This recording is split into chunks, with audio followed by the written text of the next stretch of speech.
The biggest star on Bewitched played a character accused of witchcraft on screen, and then researchers discovered she was a blood relative of a real woman accused of murder with a hatchet. Sixth cousins, once removed, same family tree. Nobody knew until after she was gone. That story is coming at number 1.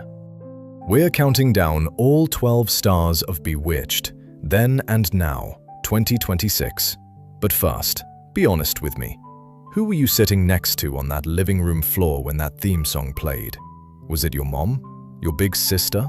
Your best friend from next door? Drop it in the comments. I read every single one. Let's go back. We open with royalty. Agnes Moorehead was not a TV actress who happened to make a few films. She was one of Orson Welles' original Mercury players. She appeared in Citizen Kane in 1941. She earned 4 Academy Award nominations for Best Supporting Actress for The Magnificent Ambersons, Mrs. Parkington, Johnny Belinda, and Hush, Hush, Sweet Charlotte. 4. And she almost said no to Endora. She didn't think a show about witchcraft would survive 1 season. But Elizabeth Montgomery bumped into her at a department store, completely by chance, and personally asked her to come on board. Thank goodness she said yes, because for 8 seasons and 6 Emmy nominations, Agnes Moorehead turned Endora into one of the most magnificent characters in the history of television comedy. Agnes Moorehead was born on December 6, 1900. She first stepped into Endora's shimmering robes at the age of 63. She left us in 1974 at the age of 73. A career that spanned 5 decades, a voice that could freeze you and charm you in the same sentence. If Endora was the fire, this man was the heart. For 5 seasons, 1964 to 1969, Dick York was the one and only Darrin Stevens, the wide-eyed, exasperated, completely lovable mortal who could never quite keep up with his wife's magical world. He'd already proven his dramatic chops as teacher Bertram Cates in Inherit the Wind in 1960 and picked up an Emmy nomination for Bewitched in '68. But here's what no one in the audience knew. In 1959, while filming They Came to Cordura, York was operating a railroad handcar alongside Gary Cooper when he accidentally bore the full weight of the mechanism alone. It tore the muscles along the right side of his back. That injury never healed. For 5 years on the Bewitched set, the crew built a special board in his trailer so he could lie flat between takes. He performed every single scene in pain. Until one day, director William Asher sat beside him and asked, "Do you want to quit?" And Dick York quietly answered, "If it's all right with you, Billy." He never came back. But what he did next might be the most extraordinary second act in this entire list. From his bed in Rockford, Michigan, bedridden, breathing through an oxygen tank, Dick York picked up his telephone and started calling. Politicians, business owners, everyday strangers. He convinced them to donate money, food, and clothing to people who had nothing. He named it Acting for Life. And despite everything their characters went through on screen, Darrin and Endora at each other's throats week after week, in real life, Dick York and Agnes Moorehead were the closest of friends. When the news broke that York was leaving, Moorehead was heartbroken. Richard Allen York was born September 4, 1928. He first walked onto the Bewitched set at 36. He left us on February 20, 1992, at the age of 63. His last words, "I am happy, complete." Next, a woman who was already keeping a devastating secret the day she walked onto the Bewitched set for the very first time. Every great show needs a great neighbor, and Bewitched had the most iconic nosy neighbor in TV history, Alice Pearce. Those startled eyes, that gasp, That panicked run to Abner. "Abner! Abner! You won't believe what I just saw!" And Abner never believed her. Not once.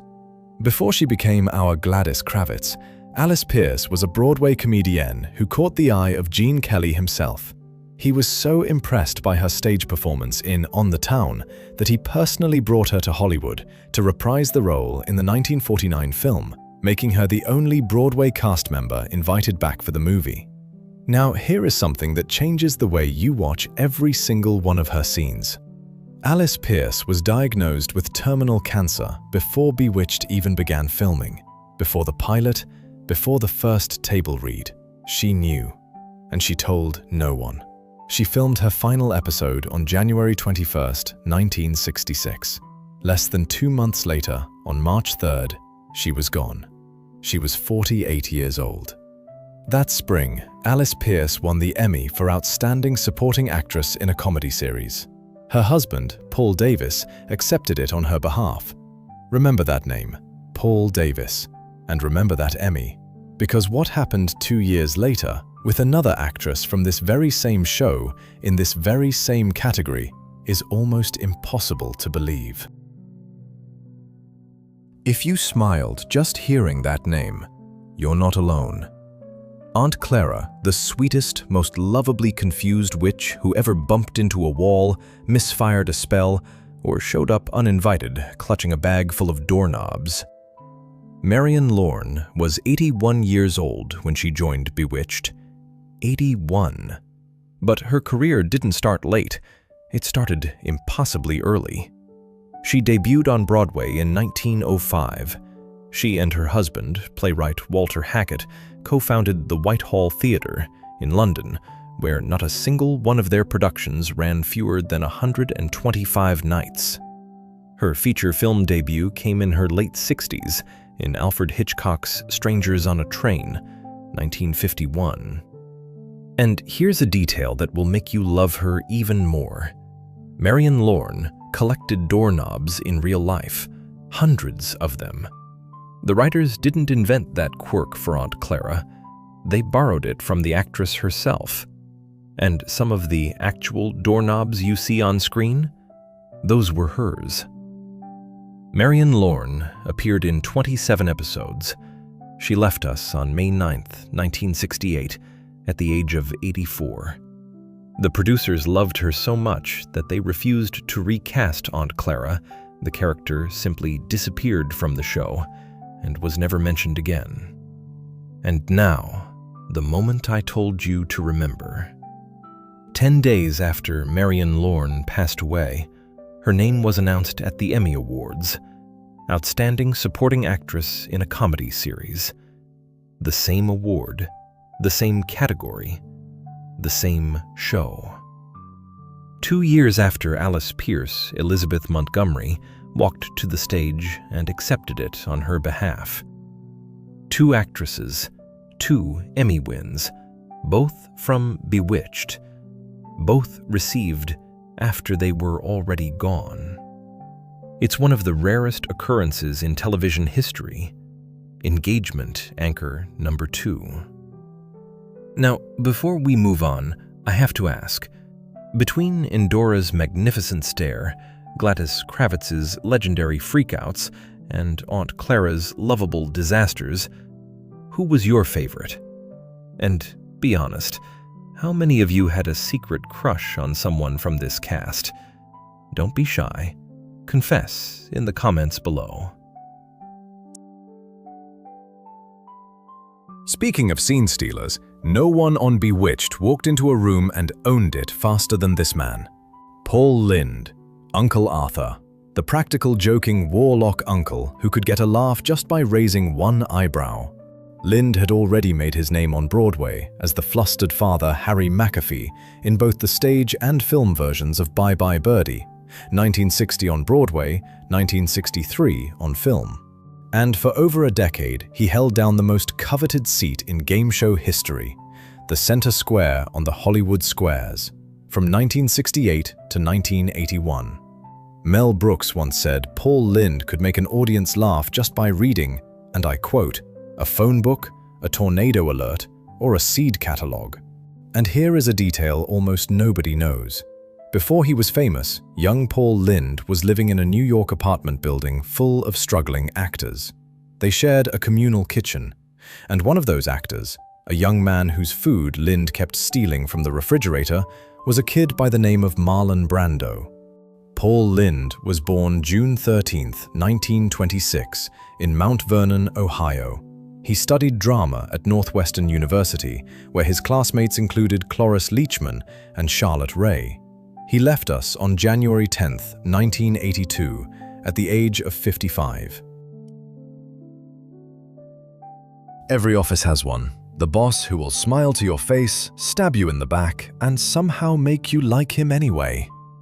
David White played Larry Tate, Darrin's fast-talking, client-obsessed boss at McMahon and Tate, across all 8 seasons of Bewitched, 191 episodes.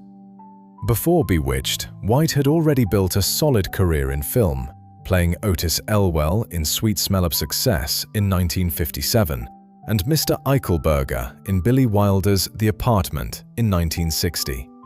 After Bewitched ended, he continued guest starring on shows like The Rockford Files, Columbo, and Dallas.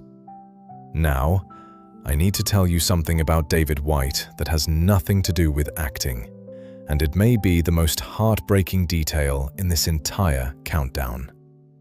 On the show, Larry Tate had a baby son. The writers named that character Jonathan, after David White's real-life son, Jonathan. In December of 1988, Jonathan White, 33 years old, was aboard Pan Am Flight 103 when it was brought down by a terrorist bomb over Lockerbie, Scotland. David White was born April 4, 1916. He left us on November 27, 1990, at the age of 74. Father and son now rest side by side at Hollywood Forever Cemetery.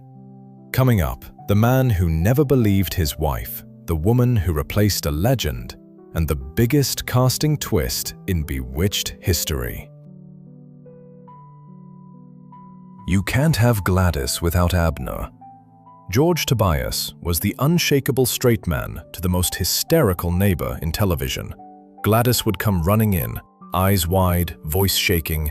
"Abner, I just saw the woman next door fly out on a broomstick."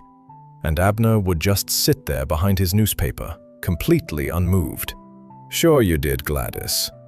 But long before Bewitched, George Tobias was a Warner Brothers contract player in Hollywood's golden age, sharing the screen with James Cagney in Yankee Doodle Dandy in 1942 and Gary Cooper in Sergeant York in 1941. When Bewitched ended, he came back one more time, reprising Abner in the 1977 spin-off Tabitha. It was his final role. George Tobias was born July 14, 1901, in New York City. He left us on February 27, 1980, at the age of 78. Replacing a beloved character is one of the hardest jobs in television. Replacing one who won a posthumous Emmy, that's almost impossible. Sandra Gould stepped into Gladys Kravitz's shoes in 1966 and made the role completely her own. Louder, bolder, with that unmistakable Brooklyn rasp. She held the part for 5 seasons. And here's a twist you probably don't know. Sandra Gould was not the first choice. The producers originally offered the role to Alice Ghostley, who turned it down. Ghostley would eventually join Bewitched anyway, in a completely different role. That story is still coming. Before Bewitched, Gould had spent nearly 15 years on radio alongside Jack Benny and had been a fixture on Duffy's Tavern. After the show ended, she never fully retired, popping up on everything from The Brady Bunch to Punky Brewster, to Friends, right up until 1999. Sandra Gould was born July 23, 1916, in Brooklyn. She left us on July 20, 1999, just 3 days before her 83rd birthday, at the age of 82. Here is one of the strangest casting coincidences in the history of Bewitched. In 1964, before the cameras ever rolled, the producers offered the role of Darrin Stevens to an actor named Dick Sargent. He was their first choice, but Sargent was locked into a contract with Universal Studios, so he had to say no. The role went to Dick York instead. 5 years later, when York's health forced him to leave, the part circled all the way back to the man who was supposed to have it from the beginning. Dick Sargent played Darrin for the final 3 seasons, 1969 to 1972. He brought a calmer, more understated energy to the role, and he earned his place. Before Bewitched, he had appeared alongside Cary Grant in Operation Petticoat in 1959. In 1991, on National Coming Out Day, Dick Sargent publicly shared his truth with the world. He called himself a retroactive role model. The following year, he and Elizabeth Montgomery walked side by side as Grand Marshals of the Los Angeles Gay Pride Parade. Richard Stanford Cox, his real name, was born April 19, 1930, in Carmel, California. He left us on July 8, 1994, at the age of 64. His former co-star, Elizabeth Montgomery, said simply, "He was a great friend, and I will miss his love, his sense of humor, and his remarkable courage." She herself would be gone less than a year later. All right, after everything we've just been through, here is some wonderful news. The little girl with the blonde curls and the mischievous magic is alive and well in 2026. Erin Murphy was just 2 years old when she first appeared on the Bewitched set in 1966. She played Tabitha Stevens, Samantha and Darrin's little witch daughter, for 103 episodes from season 3 all the way to the finale. And here's something most fans never realized. Erin originally shared the role with her fraternal twin sister, Diane Murphy. Studios hired twins because child labor laws limited how many hours a baby could work. But as they grew, the two sisters looked less and less alike, and Diane didn't enjoy being on set. She would cry. So Erin took over the role by herself. Now, in 2026, Erin Murphy is 61 years old. She never let Hollywood define her. After Bewitched, she became a casting director, a makeup artist, a fashion stylist, a motivational speaker, and a proud mother of 6 sons. She still makes appearances at fan events and on red carpets, and as recently as February 2026, she was photographed looking absolutely radiant at a Hollywood event. And when asked about a possible Bewitched reboot, Erin Murphy said, "If they asked me to appear on the show, absolutely I would." One more gorgeous detail. Erin Murphy, her twin sister Diane, and Elizabeth Montgomery's real-life daughter Rebecca Asher, all 3 shared the same birthday, June 17th. Remember earlier when I told you the producers offered the role of Gladys Kravitz to Alice Ghostley, and she said no? That turned out to be one of the smartest decisions in Bewitched history, because 3 years later, after Marion Lorne passed away, the producers came back to Ghostley with a brand new character, Esmeralda, the painfully shy, hilariously clumsy witch babysitter whose spells went wrong in the most spectacular ways. She played the role from 1969 to 1972. Alice Ghostley was a Tony Award winner for The Sign in Sidney Brustein's Window in 1965. She had debuted on Broadway in New Faces of 1952, the very same revue that launched Paul Lynde and Eartha Kitt. And one haunting coincidence. In the 1967 film The Graduate, Alice Ghostley and Marion Lorne appeared side by side in the same party scene. Just 1 year before Lorne passed away and Ghostley was brought in to fill her place on Bewitched.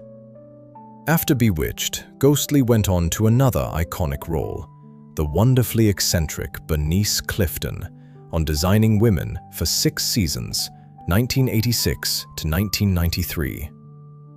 Alice Ghostley was born August 14, 1923.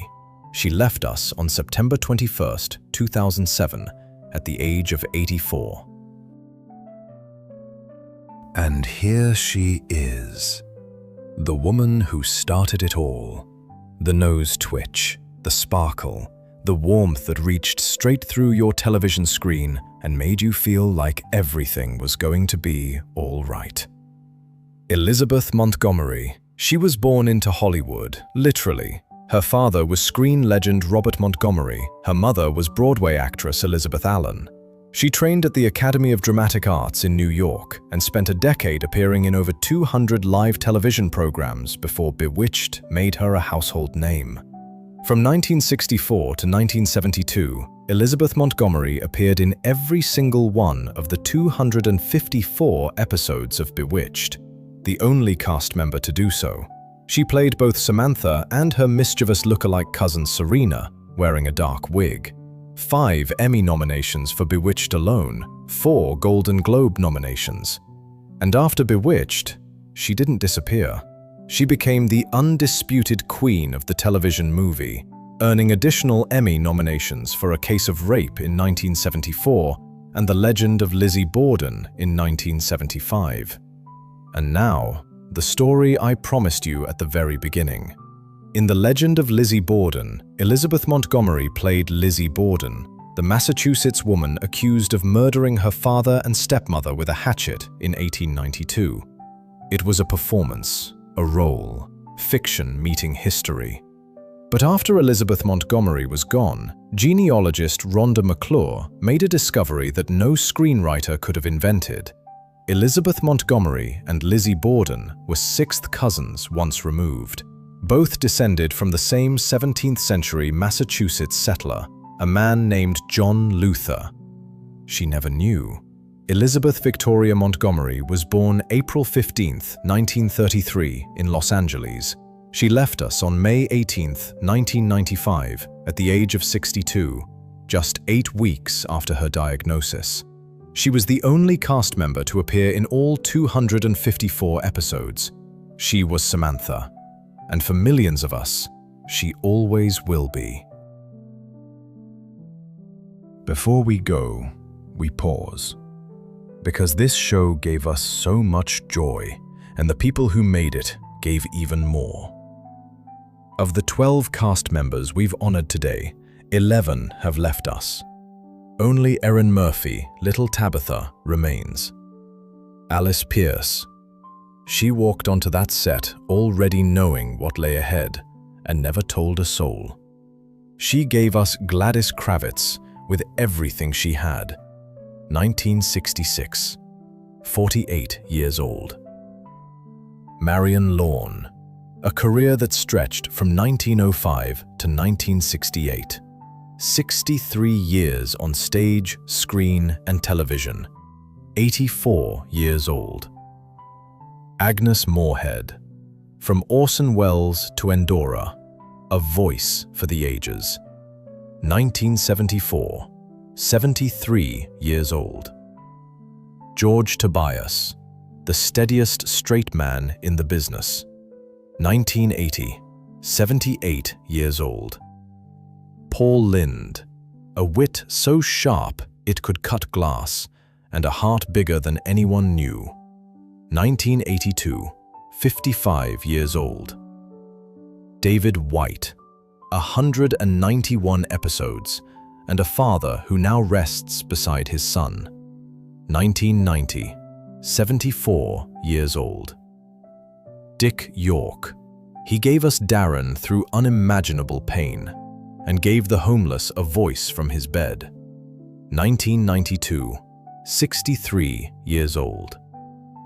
Dick Sargent, the man who waited 5 years for the role he was always meant to play, and then showed the world what courage looks like. 1994, 64 years old. Elizabeth Montgomery, Samantha, 254 episodes, 1 unforgettable nose twitch. 1995, 62 years old. Sandra Gould. She took on an impossible role and made it her own for 5 seasons. 1999, 82 years old. Alice Ghostley, from Broadway to Esmeralda to Bernice. A career built on perfect comic timing and a face the camera adored. 2007, 84 years old. Time moves. It just does. Seasons change, faces change, the channels change. But these memories, they don't move. They stay exactly where you left them. Sitting on the sofa next to someone you loved, watching Samantha twitch her nose, watching Endora appear in a cloud of smoke, watching Gladys lose her mind one more time while Abner didn't even look up from his newspaper. Engagement anchor number 3. Which of these stories surprised you the most today? And if you could go back, just for one evening, to sit on that sofa again, next to the person who watched this show with you, what would you give to do it? Share your stories in the comments below. I read every single one of them. Thank you for watching, and thank you for remembering.